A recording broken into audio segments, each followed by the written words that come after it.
Swadakta mpenzi mtazamaji, saa 1 saa za Afrika Mashariki, ikiwa ni saa 12 katika taifa la Rwanda, nikitumai kwamba umzima popote pale ulipo. Karibu katika Upeo wa TV47.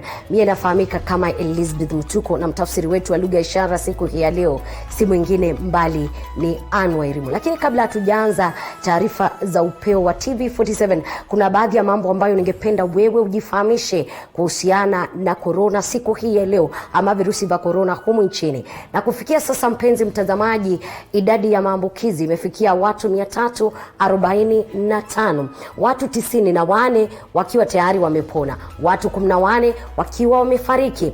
Corona katika kaunti ya Nairobi kufikia sasa, kaunti ya Nairobi ndio inayoongoza katika maambukizi, lakini mbali na hilo kuna ile mitaa ambayo imeathirika zaidi na virusi vya corona, kukiwemo Kilimani na watu 6, Pipeline watu 5, Dandora watu 5, Parklands watu 4, Utawala watu 4, Ruaka watu 4, Karen watu 4 na Isli watu 3, Kawangware City Park wakiwa na watu wawili, ama ile mitaa ikiwa na watu wawili. Lakini zaidi ya ile kuna mitaa ambayo ina mtu mmoja, kumaanisha kwamba wewe mahali ulipo unastahili kuzingatia maagizo ambayo yamewekwa na serikali, manake inamaanisha kwamba haupo salama na ni wewe kuhakikisha kwamba umedumisha usalama. Karibu, lakini kwa sasa tupokee vidokezo.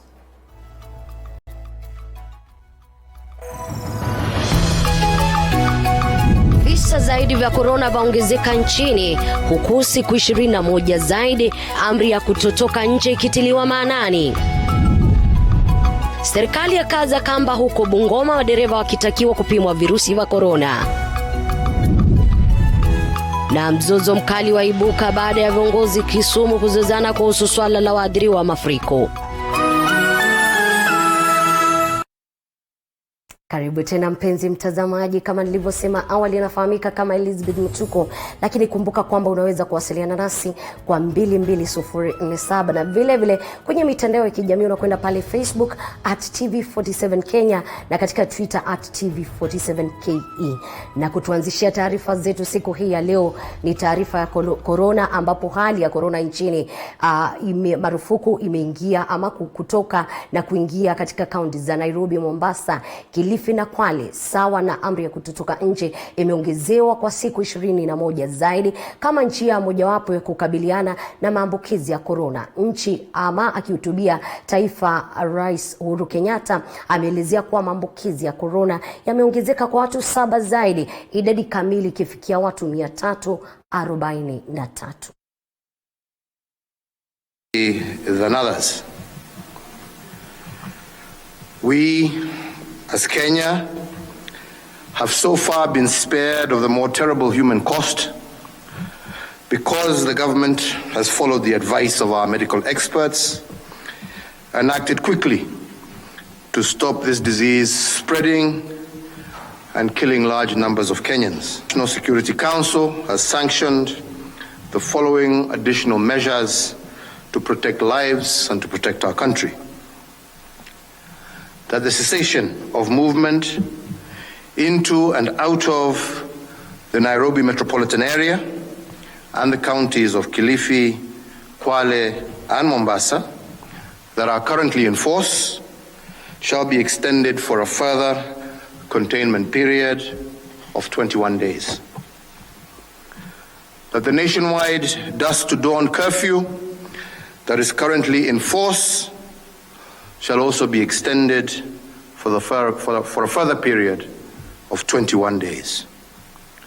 And to ensure that porous borders and security threats do not compromise our response to this pandemic, the security services will upgrade their alert and response measures in every border area.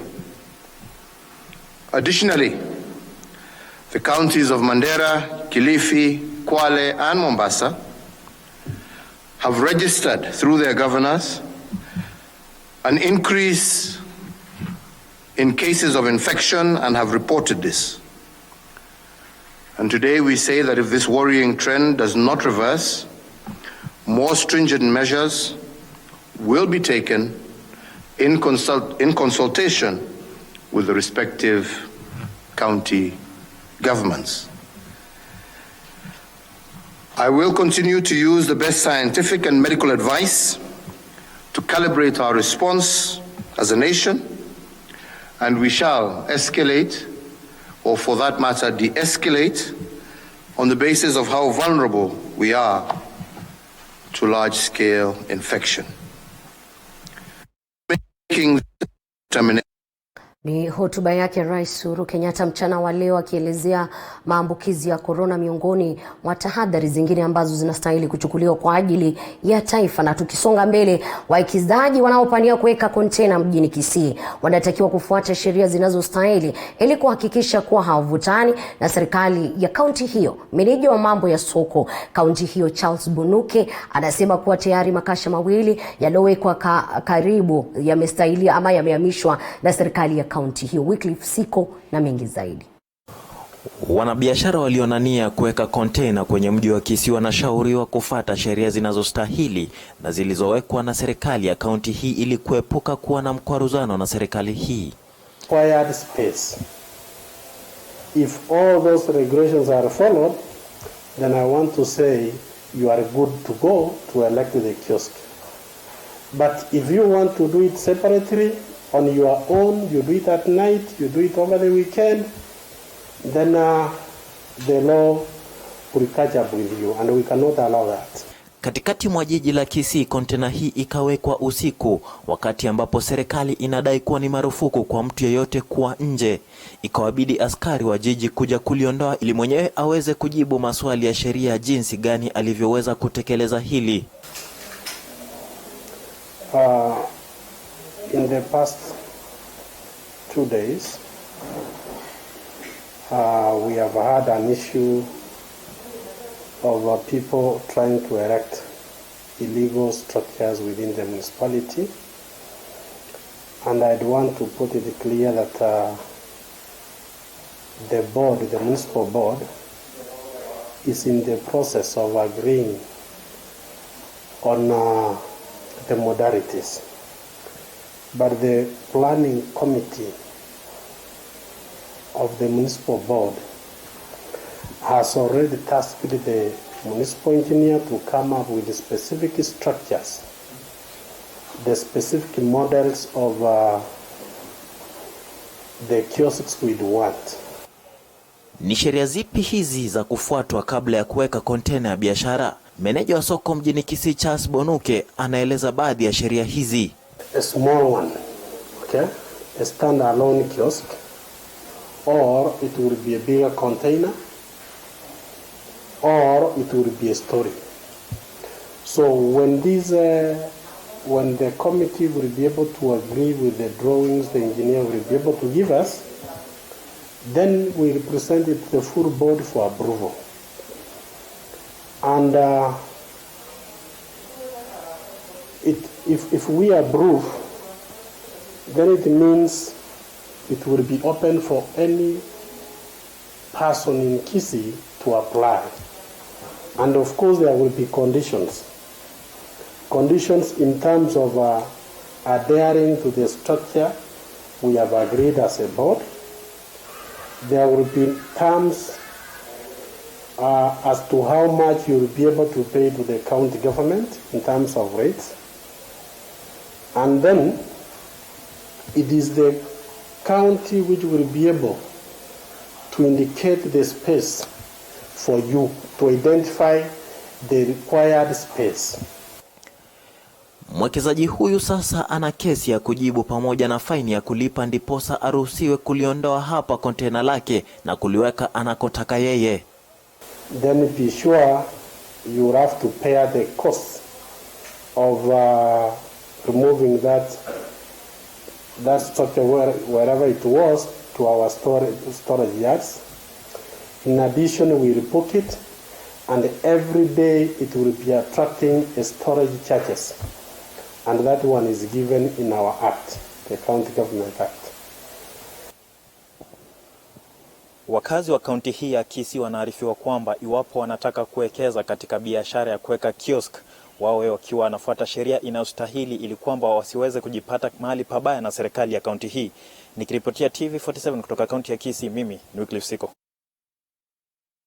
Shukran Wycliffe Siko kutuandalia taarifa hiyo. Kumbuka unaweza kuwasiliana nasi kwa 22047 na vile vile kwenye kurasa zetu za Facebook na Twitter @TV47KE na TV47 Kenya. Na mnakulishuhudiwa hali ya mshike katika eneo la Hairo, kaunti ya Kisumu, baada ya viongozi wa kaunti hiyo kuzuzana mbele ya umati mkubwa kuhusu masuala ya waathiriwa wa mafuriko. Seneta wa kaunti hiyo Fred Outa pamoja na mwakilishi wa wanawake Rosbuyu walimshambulia kwa maneno gavana Anyang' Nyong'o, wakimkashifu kuwa aliwazuia mawaziri waliofaa kufika katika eneo hilo kudadisi athari za mafuriko. Seneta wa kaunti ya Kisumu Fred Outa pamoja na mwakilishi wa wanawake Rosbuyu walifika katika eneo hilo ambapo walimshambulia kwa maneno gavana Anyang' Nyong'o kwa madai kuwa aliwazuia mawaziri waliofaa kufika katika eneo hilo ili kutathmini hali halisi ya athari zilizosababishwa na mafuriko. We are here to be with our people who elected us. But we don't want to engage in politics where a governor can call a cabinet secretary who are already at the airport and tell him that because he was not consulted, that's why the sis cannot come until he was consulted. There are too many stories. Mother the chopper, mother bad weather. Of course, we also have friends in Nairobi, and I have direct contact in Nairobi to know whether it's raining or whether there's bad weather or not. The bottom line is they were not able to come because the county commissioner and the governor insisted that no protocol had been followed. Yet National Irrigation Board was actually in touch with the regional commissioner. We can have channels created. We can have all the blockages opened. That does not need the national government to do, but because the county government has not done it, the national government through the National Irrigation Board was prepared to do it and help the people of Nyando. Kwa upande wake gavana Anyang' Nyong'o aliwatetea mawaziri husika ambao ni Eugene Wamalwa wa ugatuzi na mwenzake wa maji Cecil Kariuki ambao hawakuweza kufika katika eneo hilo kutokana na hali mbaya ya anga na kuzuia usafiri wa ndege. Minister for Devolution Bwana Eugene Wamalwa and the Minister for Water, Madam Cecil Kariuki. Unfortunately, because of bad weather, they could not take off from Nairobi. They have therefore requested us with the county commissioner that they will come another day. Na mbunge wa Moroni James Onyango Koyo amewataka viongozi kukoma kuingiza siasa katika swala zima la waathiriwa wa mafuriko. And I would wish that no politicians want to harvest out of this disaster. It is no time for anybody to come with any manner of intervention and you are trying to solicit some political support. It does not help. Daniel Dembede, TV47, kaunti ya Kisumu. Asante sana kwa taarifa hiyo. Tukifululiza kwingine ni kwa nchi ya Uganda ikiendelea kuripoti visa zaidi vya virusi vya corona vinavyoaminika kutokea Kenya. Sasa serikali imeimarisha usalama dhabiti kupitia vipimo kwa madereva kabla ya kuingia Uganda. Hata hivyo, wakazi wa eneo la kimataifa la Kimaiti na Kimwanga kwenye barabara kuu ya Kandui na Malaba wametaja kuadhirika na msongamano wa malori kama mojawapo ambayo inawakosesha masuala ya kiuchumi, wakitaka hatua kali kuendelea kuchukuliwa. Kwenye mahojiano na wanahabari, wakazi hao wanahoji kuwa msongamano huo umesababishwa na zoezi la kupimwa kwa hali ya joto mwilini kwa madereva hao kabla ya kuruhusiwa kuingia nchini Uganda, wakisema imekuwa changamoto kwao. Hii ni baada ya Uganda kuripoti visa 11 vipya vya corona, 5 vikihusishwa na madereva wa masafa marefu wanaotoka nchini Kenya. Hofu ambayo tuko nayo na hizi matrela kwa sababu zimeleta jam kwa barabara. Na hii barabara watu wengi wanafuga ili waingie senda kutafuta biashara ndoko wachimudu kimaisha. Sasa kuambukizwa kwa ugonjwa wa corona, it is 99%. Why? Wakazi wa eneo hili hawana vitu ambazo zinaweza wakinga. Haswa kama mask, nose mask hatuna. Every station saizi kutoka Bungoma County ndio cross uingie Busia County ambayo iko around 5 kilometers kutoka hapa utapimwa mara 2, na inamaanisha kila dereva wa trailer na kondakta wake watasimama wapime. Ukipatikana uko na virusi, hauwezi vuka ukaendelea. Utawekwa kando, ushughulikiwe na wahudumu wa afya na wajue mahali wanakupeleka. Sasa mimi naambia wenzangu, msiwe na hofu kwa sababu serikali kuu inatusaidia. Wakazi hawa wamesema wanahofia maisha yao, kwani wengi wa madereva hao wamesafiri kutoka eneo la Mombasa, na sasa wanatoa wito kwa serikali kujitokeza kuangazia swala hilo kwa kina, wakisema huenda likaathiri maisha ya wakazi hao kupitia maambukizi. Gavana wetu kama mkubwa wa county, kitu cha kwanza nitakana angalie, nitakana make sure tuko na barakoa, kila mtu anavaa mask. Hao watu wa matrailers hatujui, tunajua wametoka Mombasa. Wametoka Mombasa, na Mombasa ndio tunasikia visa vingi inaripotiwa kila siku. Kutoka kaunti ya Bungoma nikiripotia TV47 na mimi ni Mike Kagwango.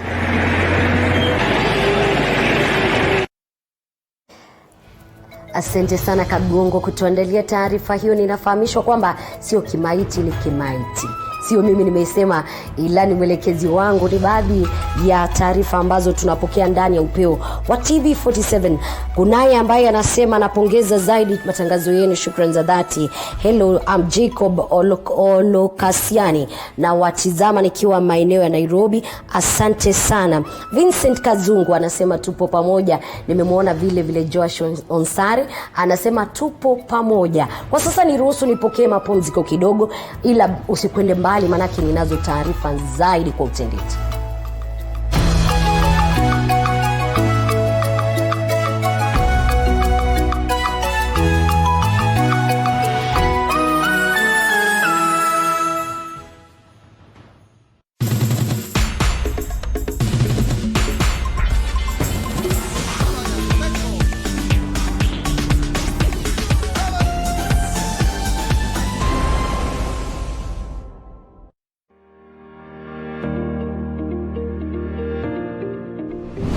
Look at gesturing.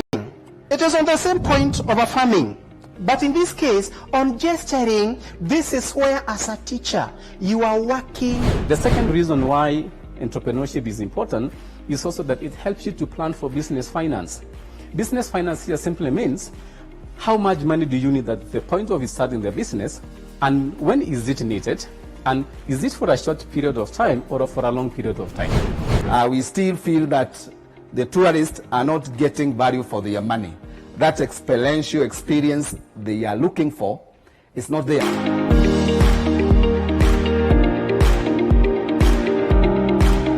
The coronavirus is spreading rapidly across the world, and currently there is no cure or vaccine against it. It spreads through tiny droplets when infected people speak, cough, or sneeze. These droplets can land on surfaces to be picked up by hands and are impossible to see with the naked eye.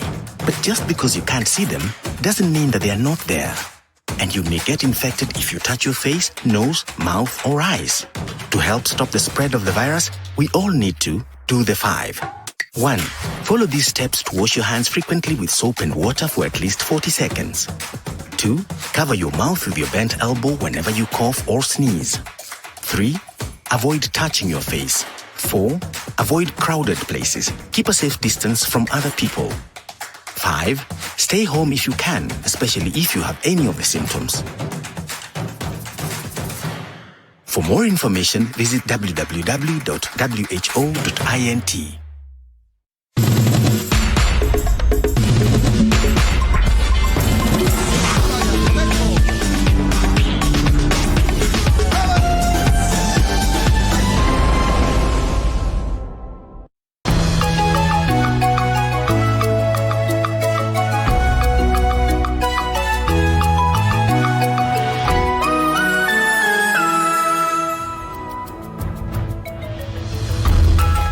Karibu tena mpenzi mtazamaji, wapo unajiunga nasi, hii ni TV47 ukiwa ni Upeo Wa TV47. Mimi nafahamika kama Elizabeth Mtuku, mtafsiri wetu wa lugha ishara si mwingine mbali ni Anno Wairimo. Iwapo unataka kuwasiliana nasi, kumbuka ni kwa 22047 na kwenye mitandao ya kijamii @TV47 Kenya pale Twitter ama pale Facebook, utakuwa ukituachia ujumbe pale, kisha tutakuwa tukiwasiliana nawe.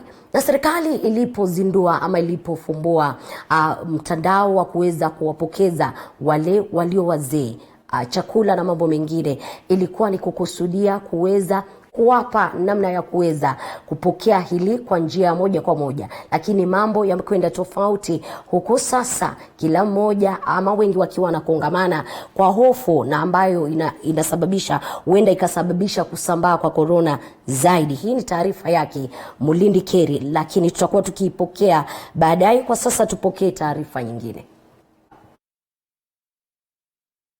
Ninafahamishwa kwamba hiyo taarifa ipo tayari.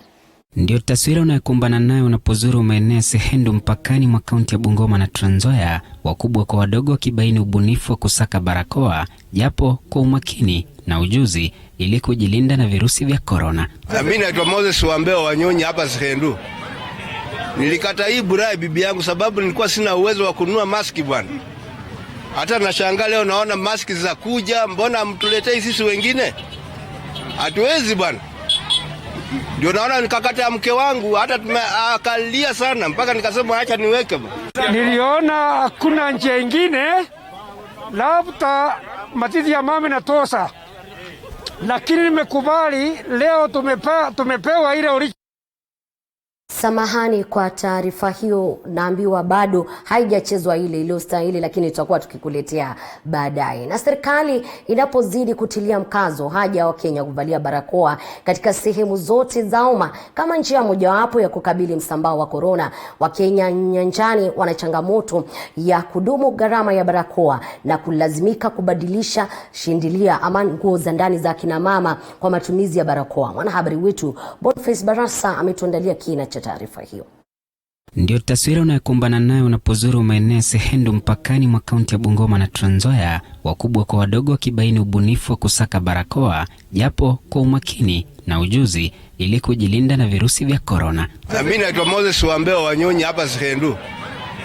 Nilikata hii burai bibi yangu sababu nilikuwa sina uwezo wa kununua maski bwana. Hata nashangaa leo naona maski za kuja, mbona mtuletei sisi wengine? Hatuwezi bwana. Ndio naona nikakata ya mke wangu, hata akalia sana mpaka nikasema acha niweke. Niliona hakuna njia nyingine, labda matiti ya mama inatosha, lakini nimekubali leo tumepewa ile original na nilitumia matiti ya mama ili nisikuche ngakamatwa. Hatua hiyo imezua minong'ono miongoni mwa kina mama wa eneo hili wanaolalamikia waume zao kubatilisha sindilia zao kuwa barakoa. Ama kweli makali ya janga la corona yanazidi kuwakataini wa Kenya walala hoi. Sisi wa mama nyumbani tumeteseka sana kwa sababu wazee wanakata mabura zetu na hata zingine wajawahi kutununulia. Sisi tunakaa kwa jua, tunanyeshewa na mvua, na wazee wanaipa mabura zetu wanakata kutumia kama kujikinga corona. Na sisi tumekaa hapa, hata kuna chenye government imetusaidia. Tunaumia kweli, tuko na shida katika hii soko yetu ya Sehendu. Wamama kweli hawana hata pesa ya kununua hii, wanasema protector ya shilingi 20. Tunapouza sisi ni kununulia watoto chakula. Ni hali ambayo imemchochea muhisani wa kujitolea aliyekuwa mwakilishi wadi wa Sehendu Andrew Kutitila kusambaza msaada wa zaidi ya barakoa 3,000 kwa wenyeji. Mheshimiwa Kutitila ametuchali siku ya leo na tunashukuru sana Mheshimiwa Kutitila. Tunataka uruti penye huku, pengine ungekuwa katika ofisi ungetusaidia kuliko vile umesaidia siku ya leo. Mheshimiwa karibu sana. Tuko tunakufa mheshimiwa. Tafadhali tukumbuke. Sasa leo nimepewa ile nyingine, ndio nitatoa hii matiti ya mama, sitaitoa tena.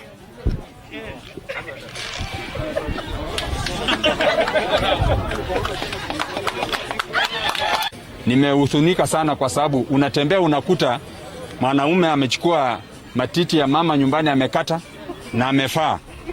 Ukiangalia watoto ambaye nilifalisha wa kwanza, mtoto amechukua karatasi ametengeneza na amefaa.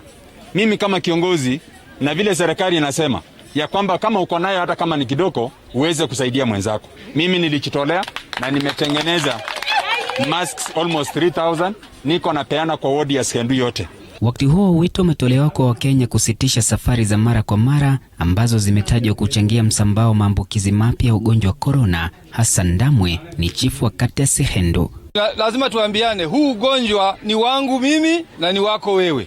Please, unnecessary movements. Mambo yanaenda kuona shangazi yangu ama shangazi yako anakuja kukuona. Please to avoid hiyo maneno, tuketi nyumbani na tuwe salama. So nataka kuambia well wishers kama mheshimiwa Kutitla jinsi amefanya, na wengine wasaidie wananchi wasiojiweza. Hakika tumeambiwa na mtukufu rais kwamba ni wakati wa kusaidiana. Kama uko na kitu, tafadhali saidia yule hana. Hatua ya umma kubatilisha sindilia na kuzifanya kuwa barakoa inadhihirisha changamoto zilizopo katika kukabili msambao wa maradhi ya corona. Bonfas Barasa, TV47, soko la Skendu, maeneo mpakani ya kaunti ya Bungoma na Trans Nzoia.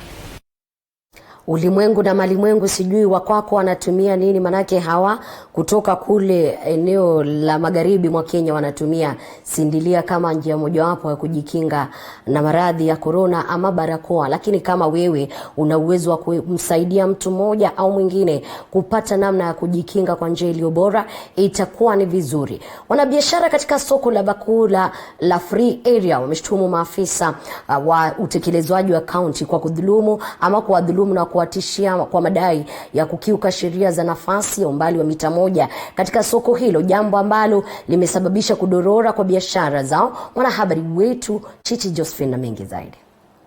Wanabiashara katika soko la vyakula la Free Area wameshutumu maafisa wa manispaa ya kaunti ya Nakuru kwa kuwadhulumu na kuwatishia kwa madai ya kukiuka sheria ya kukaa umbali wa mita 1 katika soko hilo.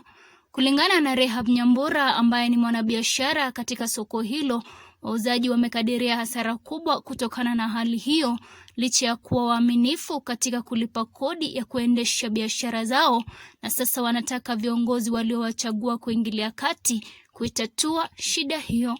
Na kama ni kama area hii, MCA wa area ya Free Area, kama ni chief wa Free Area, kama ni mbunge wetu Mheshimiwa Gekaria, waje watusaidie ili kila mtu apewe portion yake yenye atakuwa kiuzia bila kuharasiwa na wenye wanasema sijui mimi ndio chairman wa soko, sijui ndio mimi ndio wa MCA wa soko, sijui mimi ndio mwenyeji wa hii soko. Somehow kuna wenye wako na title ya masoko lakini wengine hawana. So tunapitia wakati mgumu, na kuongea ukweli, kama mimi ukiniangalia hivi siwezi kaa chini niambie serikali niletee unga kwangu. Mama yangu hapezi pewa unga akiwa at age 92 na mimi nipewa unga at my age. So kuna uzito of a kind. Na njaa ndio itatua zaidi ya hiyo COVID. Saki kusema tuatiliwe COVID tufikie, lakini ni kungumu. Kwa kauli yake aliyekuwa mbunge wa Naivasha John Mutudho, kaunti yafaa kutoa mafunzo ya hamasisho kwa wenyeji kuhusu hatari ya virusi vya corona. Mutudho akikashifu vikali maafisa wanaowadhulumu wanabiashara ambao nia yao kuu ni kupata riziki ya siku. Juzi tumeona ajabu kubwa sana. Askari wa county government wamemwaga chakula ya watu, wanapiga watu. Raia sio corona, tunapigana na corona. Make a difference. Sioni haja ya kumwaga maharagwe, sioni haja ya kumwaga chapati, sioni haja ya kuja kudhulumu watu. Jaribu wakati kama huu wa corona utengeneze vibanda ambazo zinabatana na sheria za viini. Kama ni hizi hoteli dogo ndogo hawa wananchi wanakula, semeni waingie 2, 3, watu 2, customer 2, 3, watafunga laini. 2, 3 wachukue take away waende.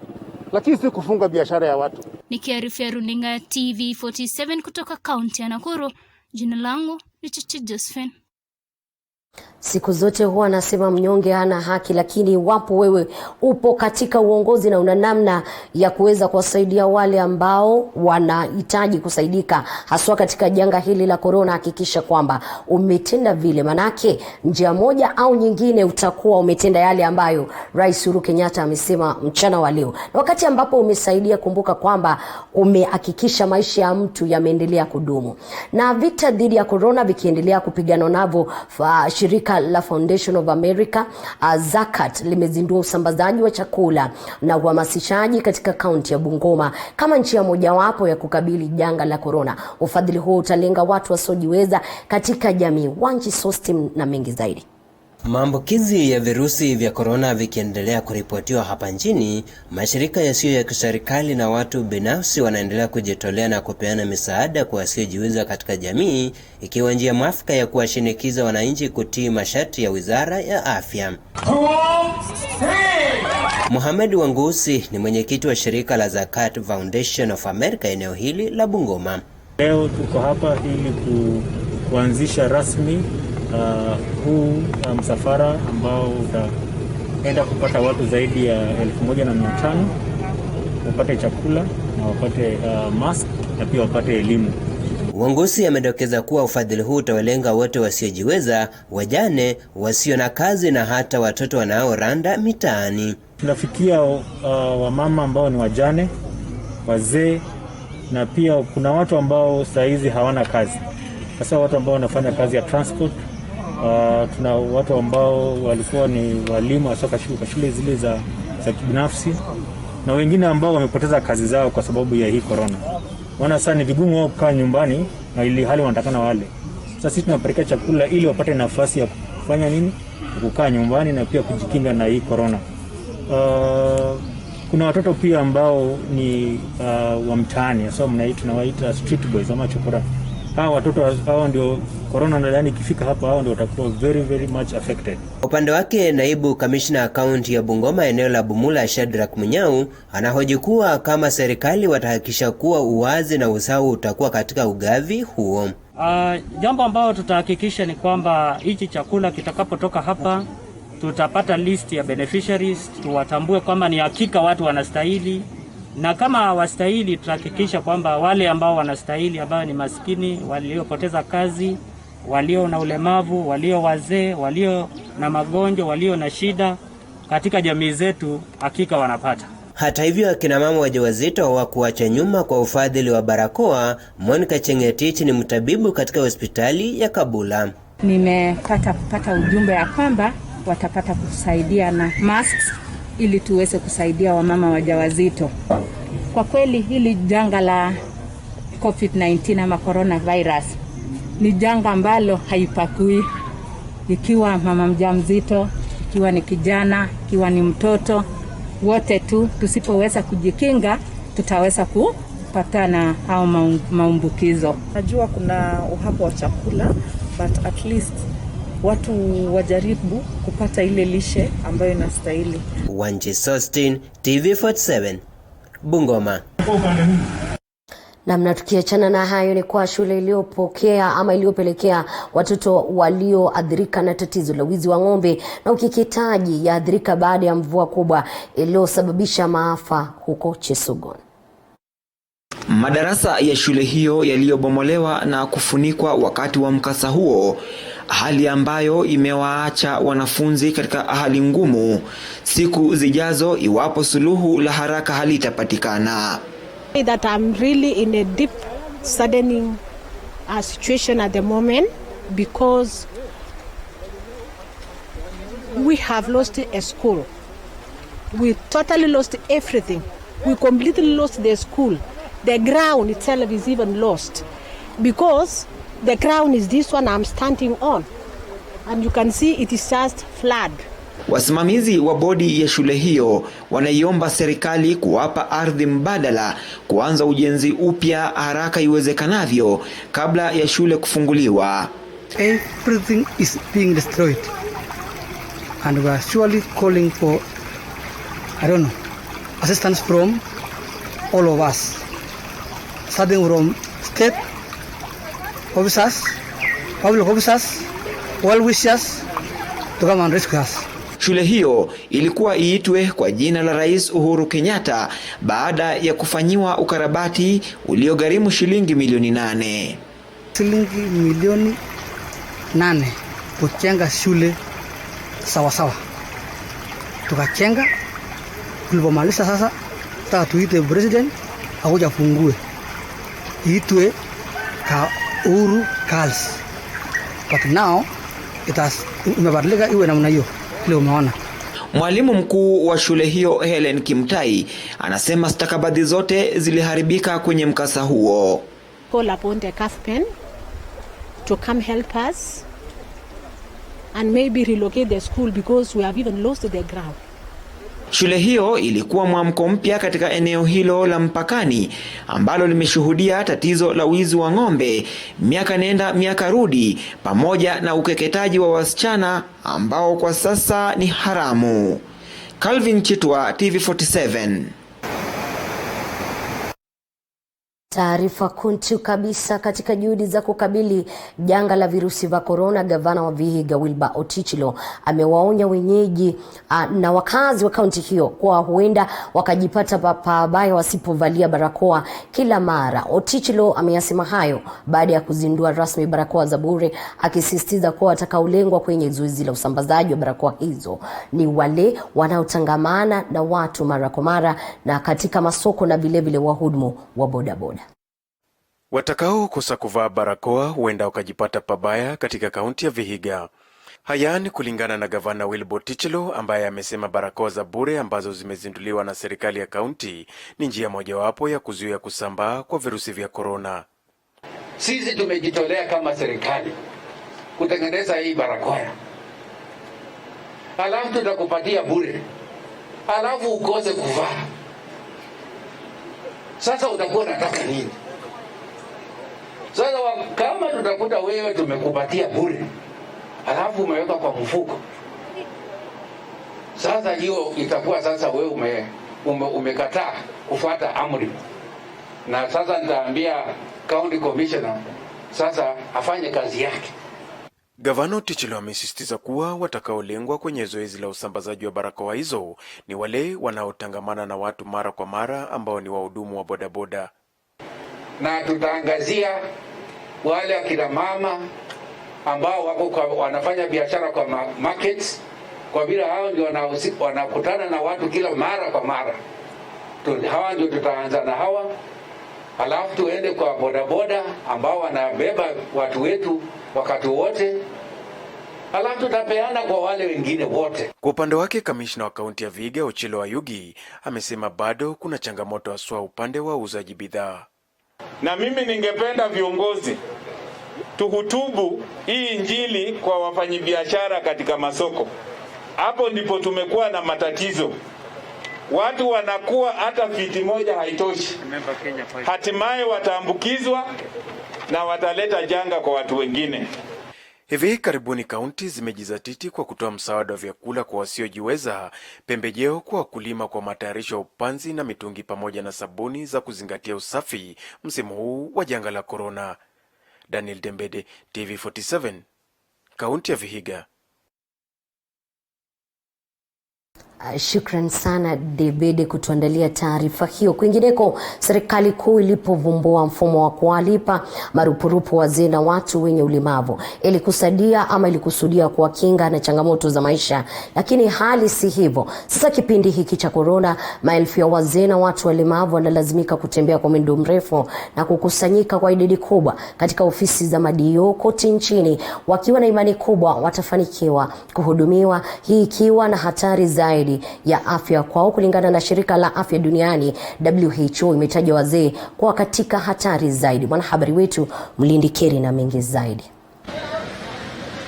Kwa siku ya 4 mfululizo, baadhi ya wazee hao ambao wamefika hapa Lurambe kupokea marupurupu yao wameketi bila ya kuzingatia kanuni ya Wizara ya Afya ya umbali wa mita 1 kila mmoja, hali ambayo inawaweka katika hatari ya afya kipindi hiki cha corona.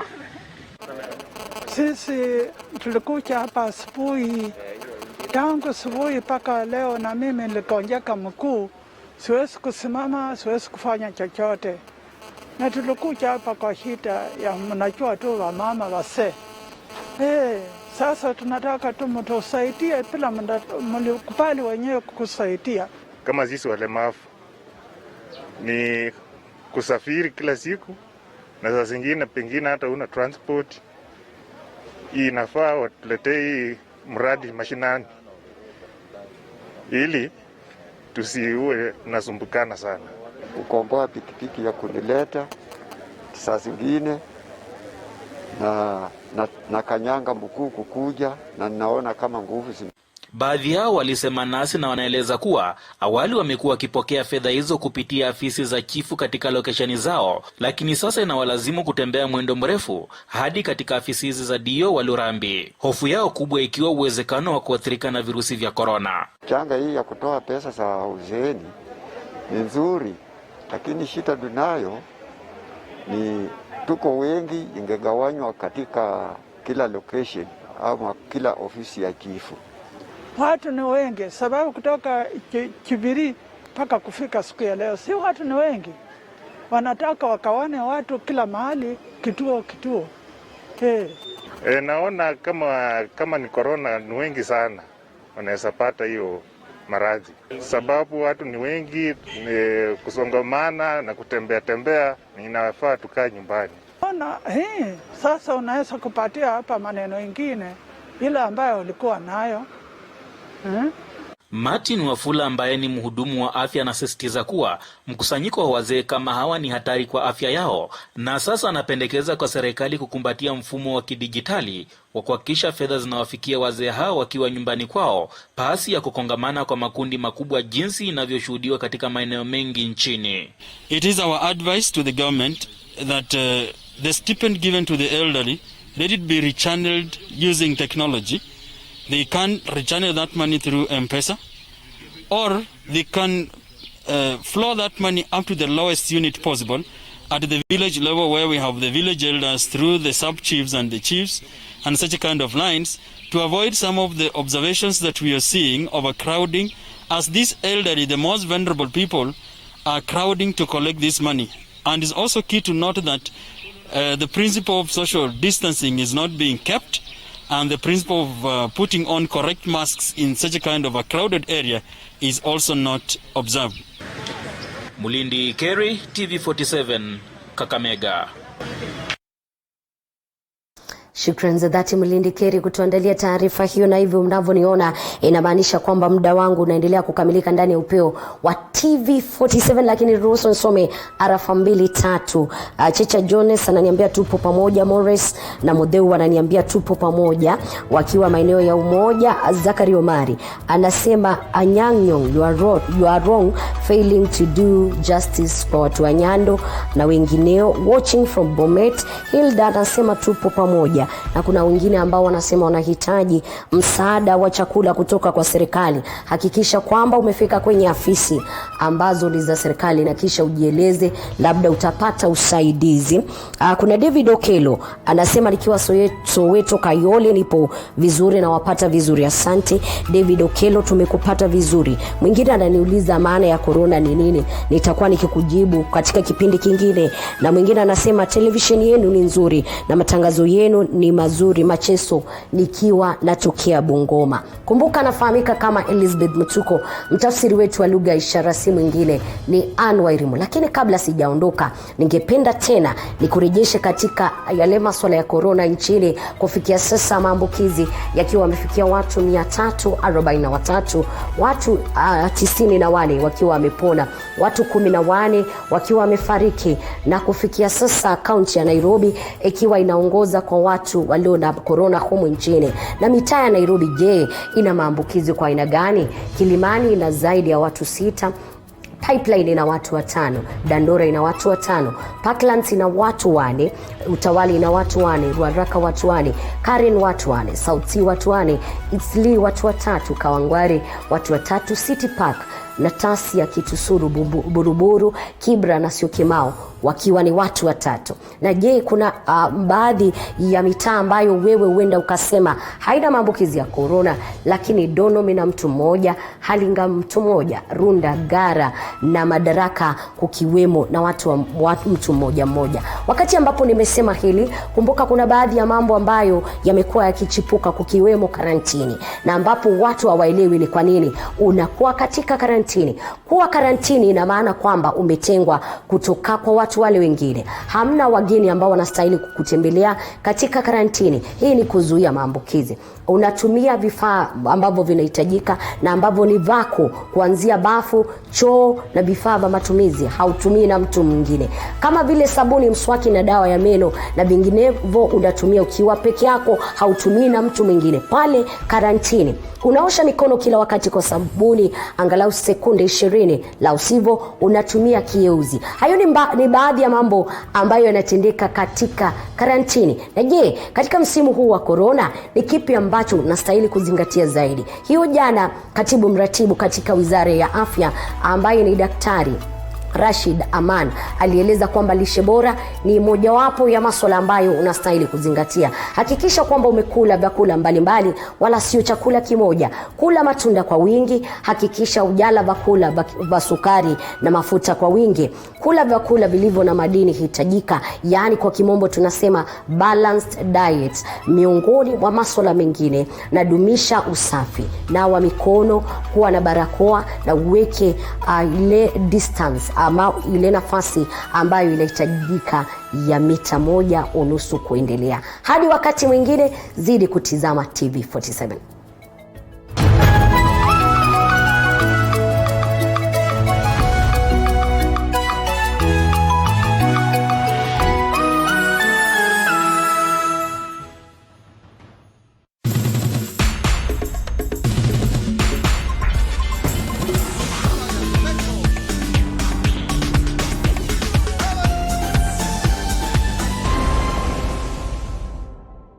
The coronavirus is spreading rapidly across the world, and currently there is no cure or vaccine against it. It spreads through tiny droplets